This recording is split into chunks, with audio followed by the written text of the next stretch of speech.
Good evening सारे बच्चों को।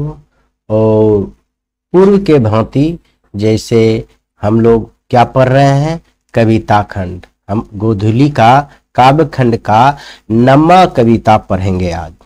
8वां किताब कविता बहुत ही जल्द, बहुत ही सरल भाषा में हम सब कुछ करवा दिए हैं।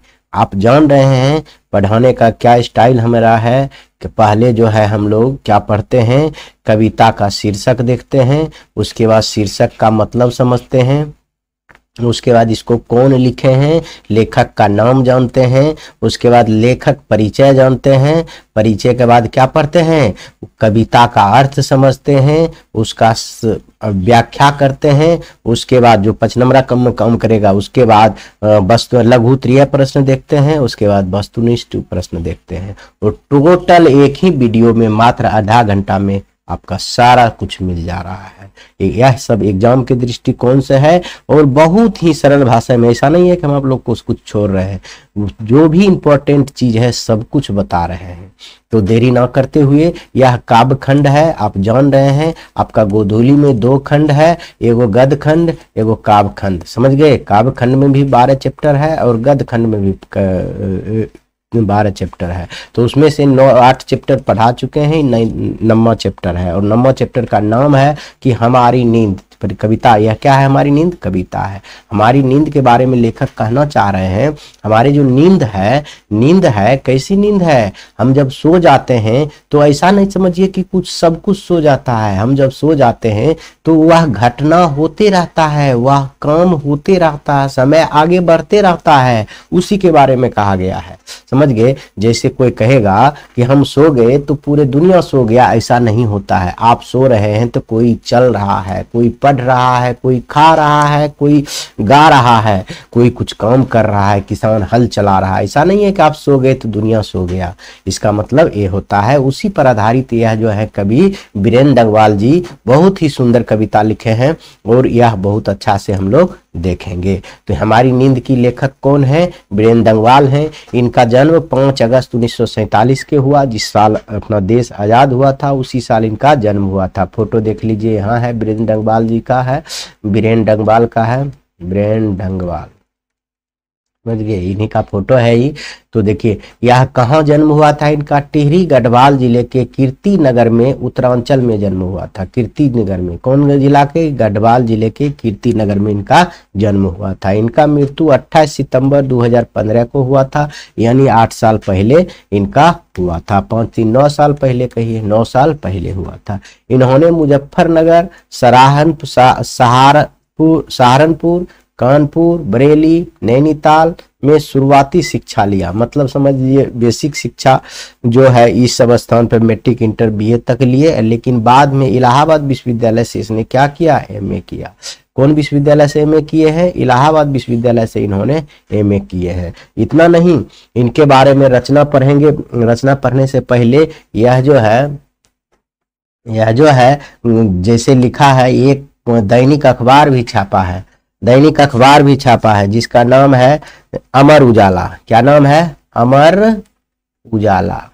यह भी अखबार इन्होंने छापे हैं। कौन छापे हैं, बीरेंद्र डंगवाल जी ने अमर उजाला नाम का एक अखबार छापे हैं, जिनका यह संपादकीय सलाहकार थे। जिनका क्या थे, संपादकीय सलाहकार भी रहे हैं, संपादकीय सलाहकार भी यह रह चुके हैं। यह याद रखेगा।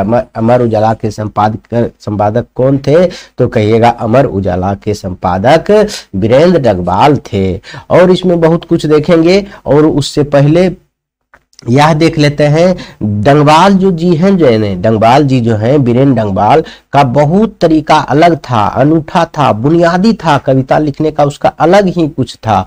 1991 में इनका पहला कविता संग्रह प्रकाशन हुआ। 1991 की बात करें हम, देखिए 1991 की बात करें तो इनका पहला कविता निकला है कब निकला है, क्या लिखा है, इसी दुनिया में। क्या लिखा है, इसी दुनिया में। इनका पहला कविता का नाम क्या है, इसी दुनिया में। इसी दुनिया में आज भी उतना प्रासंगिक महत्वपूर्ण है, पूरा महत्वपूर्ण है, समझ गए।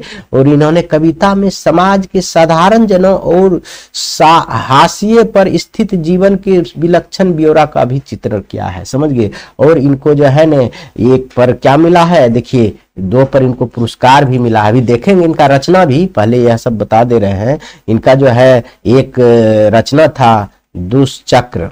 दुष्चक्र, दुष्चक्र में सृष्टा, इस पर उनको क्या मिला है, पुरस्कार मिला है, साहित्य अकादमी पुरस्कार। साहित्य अकादमी पुरस्कार मिला है, पुरस्कार। आप याद रखेंगे, दुष्चक्र का सृष्टा पर उसको क्या मिला है, साहित्य अकादमी पुरस्कार मिला है वीरेंद्र डंगवाल जी को। और एक याद रखिएगा तो रख सकते हैं, इसी दुनिया पर, इसी दुनिया में, इसी दुनिया जो कि पहले लिखा है, इसी दुनिया में 1991 में जो लिखा है, इन पर इनको रघुवर सहाय स्मृति पुरस्कार मिला है। इन पर इनको क्या मिला है, रघुवर सहाय स्मृति पुरस्कार मिला है, समझ गए। यह दोनों आप याद रखेंगे, एग्जाम के दृष्टिकोण से बहुत ही इंपॉर्टेंट है। और आगे आइए इनकी प्रमुख रचना देखेंगे। वीरेंद्र डंगवाल का पहला कविता संग्रह इसी दुनिया में, यानी वीरेंद्र डंगवाल का पहला कविता संग्रह क्या है, इसी दुनिया में प्रकाशित हुआ। इसके बाद दुष्कर्म से श्रेष्ठता, दुष्कर्म से श्रेष्ठता, उसके बाद कौन है, दुष्कर्म से श्रेष्ठता, दुष्कर्म से श्रेष्ठता हुआ है। उसके बाद आइए दुष्कर्म से श्रेष्ठता, उसके उन्होंने विभिन्न कवियों को कविताओं तथा आदिवासी लोक कविताओं का विशाल मात्रा में अनुवाद किया गया है। देखिए कविता परिचय है, यह सब याद रखेंगे, जो लिख दिए हैं बहुत आसान है, बहुत आसान है। देखिए प्रस्तुत कविता हमारी नींद, वीरेंद्र डंगवाल की काव्य संकलन दुष्कर्म से श्रेष्ठता। अब कहेगा हमारी नींद कहां से लिया गया है, दुष्कर्म से श्रेष्ठता। यह दुष्कर्म से श्रेष्ठता किसने लिखा है, वीरेंद्र डंगवाल ने लिखा है। यह क्या है, कविता का संग्रह है। सभी कविता का संग्रह एक होता है, उसी से कविता लिया जाता है, उसी से कविता यह लिया गया। हमारी नींद किससे लिया गया है, दुष्कर्म की श्रेष्ठता। अब कहेगा दुष्कर्म की श्रेष्ठता किसने लिखा, वीरेंद्र डंगवाल। हमारी नींद किसने लिखा, रचनाकार कौन है, तो वीरेंद्र डंगवाल। इसमें सुविधा भोगी आराम पसंद जीवन अथवा हमारी बेपर बाहियों हटाइए के बाहर विपरीत परिस्थितियों में लगातार लड़ने बढ़ते जाने वाले जीवन को चित्रण किया गया। देखिए इसका यह मतलब है, बहुत सरल भाषा में हम बताते हैं। हमारी नींद जो कविता का इनका शाब्दिक अर्थ है, इनका जो हम कहेंगे व्याख्या करने के लिए, इनको शॉर्ट में विवरण देने के लिए, तो हमारी नींद कविता में कवि वीरेंद्र डंगवाल जी कहना चाह रहे हैं कि यहाँ जो है आप सो जा रहे हैं लेकिन दुनिया नहीं सोता है, उसी के बारे में कविता में पूरा वर्णन किया गया है।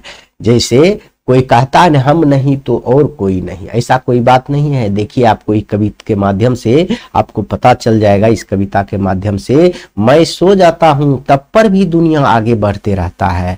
जैसे आपका कविता आप समझते हैं, उसका कवि का जो है परिचय हम आपको बता चुके हैं, और जो भी छूट गया है तो उतना विस्तार में जाने की जरूरी नहीं है, आप इतना पढ़ लीजिए तो काफी है, समझ गए। बहुत कुछ पढ़ना होता है आपको। तो देखिए हमारी नींद, यह शीर्षक है, कविता का शीर्षक है हमारी नींद, और इसका लेखक आप जान रहे हैं वीरेंद्र कौन है, डंगवाल है। हम आपको बार बार बता रहे हैं कि आपको याद हो जाए, समझ गए। और देखिए पहली पंक्ति है, मेरी नींद के दौरान, मतलब मेरा नींद के दौरान कुछ इंच बढ़ गए पेड़। कह रहा है जब हम सो जाते हैं तो पेड़ जो है कुछ इंच बढ़ जाता है, और कुछ सूत पौधा अंकुर ने अपनी नाम मात्र कोमल सींगों से धकेलना शुरू की। मतलब कह रहा है कुछ सूत पौधा बढ़ जाता है।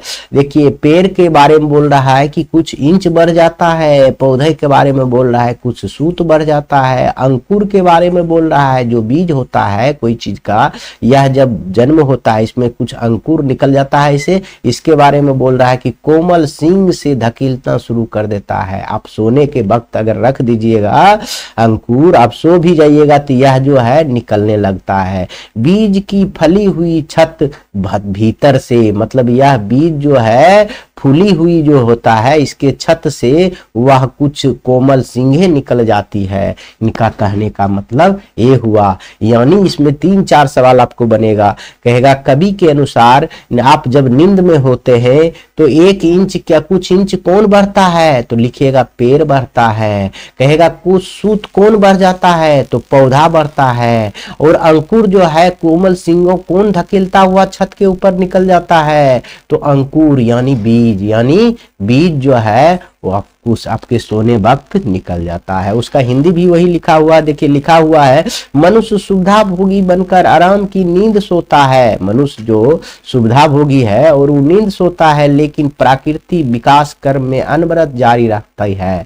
हमारी नींद के दौरान कुछ इंच पेड़ को तथा कुछ सूत पौधा बढ़ जाते हैं। बीज अंकुरित होकर अपनी कोपलों के धकेलना शुरू कर देता है।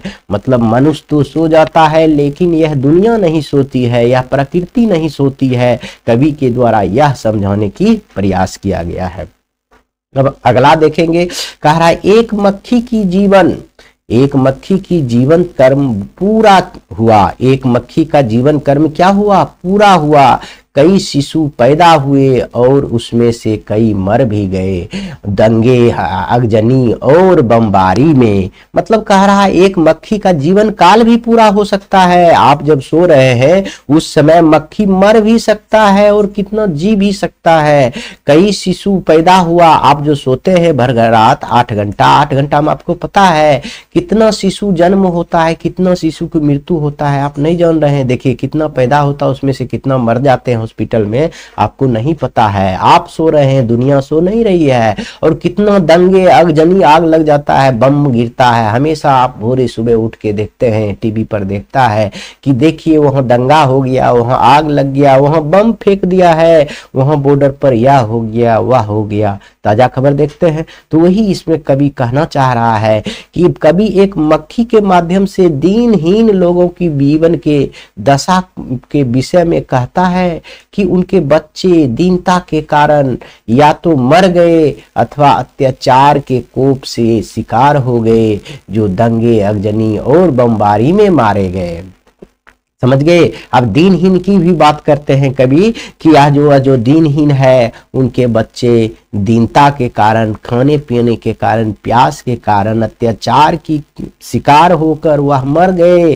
कितना क्या हुआ आपके नींद में, समझ जाइए। ऐसा नहीं है कि दुनिया सो रही है, आप सो रहे हैं तो दुनिया नहीं सो। अगला पंक्ति देखिए, अगला पंक्ति है गरीब बस्तियों में भी। अगला पंक्ति है गरीब बस्तियों में भी क्या हो रहा है, देखिए गरीब बस्तियों में भी धमाके से हुआ देवी जागरण लाउड स्पीकर पर। इसका मतलब क्या हुआ, गरीब है, जहां पर बेसहारा है, झुग्गी झोपड़ी है, वहां भी देवी जागरण होता है। पुनः कवि कहते हैं कि झुग्गी झोपड़ी में रहने वाले गरीब लोग जो केवल किसी तरह से अपने पेट को आग शांत करने की अपेक्षा कुछ नहीं जानते, वहां भी बिलासी लोग देवी जागरण, बिलासी लोग किन्हें कहा गया है, अमीर लोगों को, बिलासी लोग देवी जागरण तथा अन्य ढोंगी कार्यक्रम की आड़ में लाउड स्पीकर बजाकर ठगने का काम कर रहा है। यानी जो गरीब लोग हैं, जो पेट की आग सिर्फ बुझा रहा है, वहां भी अमीर लोग जो है वहां लाउड स्पीकर लगाकर गरीब को ठगने का काम कर रहा है। यह पंक्ति का यही मतलब हुआ। अगला पंक्ति देखिए, कह रहा है यानी साधना तो सभी जुटा लेते हैं, यानी साधना नहीं साधन तो सभी जुटा लिए हैं अत्याचारियों ने। यानी साधन तो सभी जुटा लिए हैं, अमीर लोगों की बात कर रहा है। अत्याचारी तो सभी साधन जुटा लिए हैं, तरह तरह का उसो हथकंडा अपना लेते हैं, मगर जीवन हठीला फिर भी बढ़ता है जाता आगे हमारी नींद के बावजूद। कहने का मतलब है कि अत्याचारी भोग के सारे साधन जमा कर लिए हैं, भूख और भोग दोनों का सारे साधन जमा कर लिए हैं जो गलत लोग हैं, जो अमीर लोग हैं, बावजूद अपनी हठी स्वभाव के कारण, बावजूद अपने हठी स्वभाव रहने के कारण अन्यथा बंद करना नहीं चाहते, अन्याय बंद नहीं करना चाहते। अन्यथा नहीं होगा बच्चे, अन्याय वह लोग बंद नहीं करना चाहते, उनका जुल्म बढ़ता ही जा रहा है। यानी गरीब और असहाय के ऊपर जुल्म बढ़ते जा रहा है, उसका जो भोग है कम होने का नाम ही नहीं लिया जा रहा है। इस पंक्ति से यही भाव स्पष्ट होता है।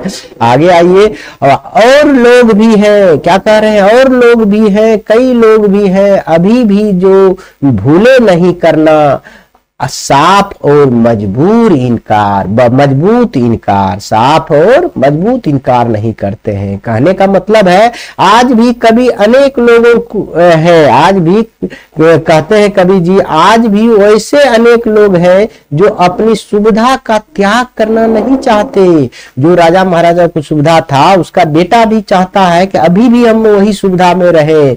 जनता अत्याचारियों के जुल्म का विरोध करने का इनकार करना नहीं भूलती, तब पर भी जनता वह अत्याचारियों को जुल्म करने के विरोध करना ही नहीं भूलता है। क्यों भूलेगा? यह तो सृष्टि का संसार है, यह होते रहेगा। जब तक धरती रहेगा तब तक जुल्म करने वाला अत्याचारी व्यक्ति जो गरीब तबके का लोग है उनको अत्याचार करेगा ही, 100% करेगा। वही कवि के भाव है इस पंक्ति में। इसी पंक्ति के साथ आपका कविता समाप्त हो जाता है। और अब हम देखेंगे प्रश्नोत्तर पूर्व की भांति। इसको आपको 10 से 20 शब्द में लिखना है, यानी 1 से 2 लाइन लिख दीजिएगा तो काफी हो गया। कह रहा हमारी नींद कविता किस प्रकार के जीवन का चित्रण करता है, तो लिखेंगे हमारी नींद कविता सुविधा भोगी आराम पसंद जीवन अथवा हमारी बेपरवाहियों के बाहर, हमारी बेपरवाहियों के बाहर विपरीत परिस्थितियों में लगातार लड़ते हुए बढ़ते जाने वाले जीवन का चित्रण किया है, बढ़ते जाने वाले जीवन का चित्रण किया है। कविता के शीर्षक की सार्थकता पर विचार कीजिए, या हमारी नींद कविता के शीर्षक की सार्थकता पर प्रकाश डाले। तो यहाँ लिखेंगे हमारी शीर्षक, यहाँ शीर्षक विषय वस्तु प्रधान है। यहाँ शीर्षक क्या है? विषय वस्तु प्रधान है। शीर्षक छोटा है और आकर्षक भी है। इसका शीर्षक पूर्ण रूप से केंद्र में चक्कर लगाता है। पूर्ण रूप से किसमें चक्कर लगाता है? केंद्र में चक्कर लगाता है। जहां शीर्षक सुनकर ही जानने की इच्छा प्रकट हो जाती है, अतः सब मिलाकर शीर्षक सार्थक है। इस शीर्षक के बारे में कहा गया है, हमारी नींद शीर्षक जो है कि सार्थकता क्या है, कविता की सार्थकता नहीं कह रही है, शीर्षक की सार्थकता कह रही है। समझिए, वह जो लाइन है हमारी नींद जो शीर्षक है इसका क्या सार्थक है, इसका क्या मतलब है, यह कहने का मतलब है। आगे आइए, मक्खी के जीवन कर्म का कवि द्वारा उल्लेख किए जाने वाला क्या आशय है। देखिए लिखा है मक्खी के जीवन कर्म का कवि द्वारा उल्लेख किए जाने वाला आशय है कि निम्न स्तरीय जीवन की संकीर्णता को दर्शाना। सृष्टि में अनेक जीवन चक्र चलता रहता है, मक्खी का जीवन चक्र केवल सुविधा भोगी एवं परजीवी जीवन का बोध कराता है। यह बात आप लोग समझ गए होंगे। और अगला देखिए, कवि गरीब बस्तियों को क्यों उल्लेख करता है। कवि गरीब बस्तियों को क्यों उल्लेख कर रहे हैं, तो हम लिखेंगे कवि गरीब बस्तियों को इसलिए, कवि गरीब बस्तियों को उल्लेख के माध्यम से कहना चाहता है कि जहां के लोग दो वक्त भी लिख सकते हैं, लिखेंगे 2 वक्त की रोटी के लिए काफी मकसद करने के लिए बाद में भी तरसते हैं। 2 वक्त की रोटी के लिए काफी मशक्कत के बाद उसको मिलता है, 2 वक्त की रोटी के लिए वह तरसते रहते हैं। वहां पूजा पाठ, देवी जागरण जैसे महोत्सव के बहाने कुछ स्वार्थी लोग अनेक लाभ के लिए गरीब को उपभोग करते हैं। कुछ स्वार्थी लोग जो है चंदा मांग के, जिसको रोटी नहीं मिल रहा है, जिसको पेट की आग नहीं बुझ रहा है, उससे भी चंदा लेकर कुछ स्वार्थी लोग अपना अमीर गरीब को शोषण करते रहते हैं। अगला देखेंगे, हमारी नींद शीर्षक कविता में कवि ने किन अत्याचारियों का जिक्र किया है और क्यों। कवि यहाँ उन अत्याचारियों का जिक्र करता है जो हमारी सुविधा भोगी आराम पसंद जीवन से लाभ उठाता है, हमारी बेपरवाहियों के बाहर विपरीत परिस्थितियों में लगातार लड़ते हुए बढ़ते जाने वाले जीवित नहीं रह पाते हैं और इन अवस्था में अत्याचारी अत्याचार करने के बाह्य और आंतरिक सभी साधन जुटा लेते हैं। यही हुआ आपका लास्ट हो गया। अब हम लोग आएंगे ऑब्जेक्टिव पर, उसके बाद वीडियो समाप्त करेंगे। पहला क्वेश्चन का आंसर होगा हमारी नींद शीर्षक कविता किस काव्य संग्रह से लिया गया है? तो आप जान रहे हैं दुष्चक्र की श्रेष्ठता से लिया गया है। वीरेंद्र डंगवाल किस दैनिक पत्र के संपादक और सलाहकार रहे हैं? तो अमर उजाला के रहे हैं। यह देखिए इसी दुनिया में किसकी कीर्ति है? इसी दुनिया किसकी कीर्ति है? तो हम कहेंगे वीरेंद्र डंगवाल की है। अब ये कविता में देवी जागरण कहाँ हुआ? तो हम कहेंगे गरीब बस्तियों में हुआ, गरीब बस्तियों में हुआ। कविता में किसका जीवन चक्र पूरा हुआ? उल्लेख है मक्खी का, मक्खी का, मक्खी का। Option number D. हमारी नींद के रचिता कौन है? हम कहेंगे वीरेंद्र डंगवाल है। इसका रचिता कौन है? वीरेंद्र डंगवाल जी है। वीरेंद्र डंगवाल किस विचारधारा के कवि हैं? तो हम कहेंगे वीरेंद्र डंगवाल जो है कौन विचारधारा का है? जनवाद विचारधारा के कवि है। हमारी नींद में नीच किसका प्रतीक होता है? तो आलस का प्रतीक होता है। हमारी नींद दुष्चक्र में श्रेष्ठता पुस्तक पर वीरेंद्र डंगवाल को कौन सा पुरस्कार मिला गया है? मिला है साहित्य अकादमी पुरस्कार मिला गया है। कौन सा पुरस्कार मिला है? साहित्य अकादमी पुरस्कार। वीरेंद्र डंगवाल को उपाधि दी गई। वीरेंद्र डंगवाल को कौन सी उपाधि दी गई? तो हम कहेंगे डी लिट की उपाधि दी गई है। डी लिट की उपाधि। हमारे नींद कविता के कवि ने किसका उल्लेख किया है? हमारे नींद कविता के कवि ने किसका उल्लेख किया गया है? तो गरीब बस्तियों की उल्लेख किया गया है। आगे हम कवि हमें क्या सलाह देता है? नींद से जगने की। कवि हमें सलाह देता है नींद से जगने का। अत्याचारी का शाब्दिक अर्थ क्या होता है? अत्याचारी का शाब्दिक अर्थ आप क्या दे सकते हैं? अन्यायी। जो अन्याय करता है उसे अत्याचारी कहते हैं। देवी जागरण कौन सा कारक है? तो हम कह सकते हैं कर्ता। क्या कर्म नहीं होगा बच्चे? कर्ता होगा। क्या होगा? कर्ता होगा। झगड़ा फसाद कौन सा समास है? तो हम कहेंगे द्विगु समास है या द्वंद्व समास होना चाहिए। हाँ, द्वंद्व समास है। झगड़ा और फसाद क्या है? द्वंद्व समास है। आगे आइए। हम जब नींद में होते हैं तब किसका जीवन कर्म पूरा होता है? तो मक्खी के बारे में कहा गया है। आगे वीरेंद्र डंगवाल की प्रारंभिक शिक्षा कहाँ से हुई है? वीरेंद्र डंगवाल की प्रारंभिक शिक्षा कहाँ से हुई है? तो हम यहाँ कहेंगे इसमें से कोई नहीं कह सकते हैं। समझ गए? क्योंकि उनका प्रारंभिक शिक्षा हुआ था, कहाँ हुआ था हम बता रहे हैं। देखिए आपको उनका प्रारंभिक शिक्षा जो हम बताए हैं कीर्तिनगर से। कहाँ हुआ है? कीर्तिनगर से। तो इसमें हम कह सकते हैं कीर्तिनगर नहीं है, कीर्तिनगर नहीं है तो इसमें से कोई नहीं कह दीजिए, कोई दिक्कत नहीं होगा। ऐसे ही सबका है उनका अगल बगल का गांव। इसमें से किस विश्वविद्यालय में एमए की डिग्री प्राप्त किया है? एमए की डिग्री इलाहाबाद विश्वविद्यालय में इन्होंने प्राप्त किया है। दंगे अगजनी और बमबारी से किसका चित्रण है? बोलिए सामाजिक यथार्थ की चिंतन चित्रण है। कविता के नए प्रतिमान, कविता के नए प्रतिमान के लेखक कौन है? श्रीकांत वर्मा। श्रीकांत वर्मा।